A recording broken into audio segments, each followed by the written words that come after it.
讲到咱国内照顾服务员本地就无好找，丰岛老人福利基金会就一项调查讲，因发现讲有真侪基金会内面的照顾秘书要到70%的人，因为职业伤害想要离开这份头路。另外，老人的照顾服务员平均年岁也拢伫45岁左右，这显示台湾的中照困境。阿嬷，我帮你去身躯哈。 照顾秘书温杰轩为23岁大力长照到大已经7档，不过做这道因为常常爱出力，难免会受伤。每一个家庭他们状况都不太一样，有些其实没有电动床，他们是那种木头很低的床。就像我们有时候自己扫地，你弯腰弯久了还是会很不舒服，所以对我觉得腰是最容易受伤的一个地方。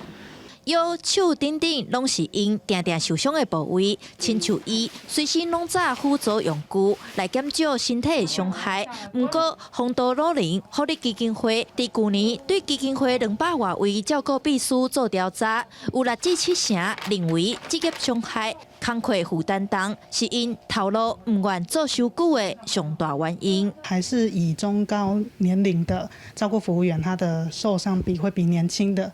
照顾服务员来的高。对，那主要除了他们年龄以外，就是他们的体力也会就是比较退化一点。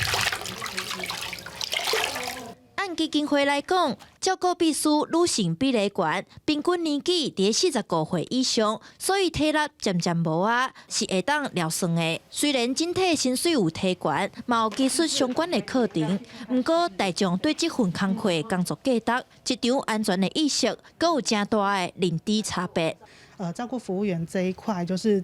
政府这一面怎么去让民众有正确的观念？因为比如说，我们常常会在居家遇到家属可能有一些不是很合理的要求，我们就会就是期待说，就是重新去跟家属做一些相关的教育。 面对外籍移工来台数量减少，要安怎来改善照顾秘书的职业认同？互少年一辈会使做久长，嘛是政府甲外界可能爱思考的部分。其实我觉得我还蛮幸运的是，每次有这个念头的时候，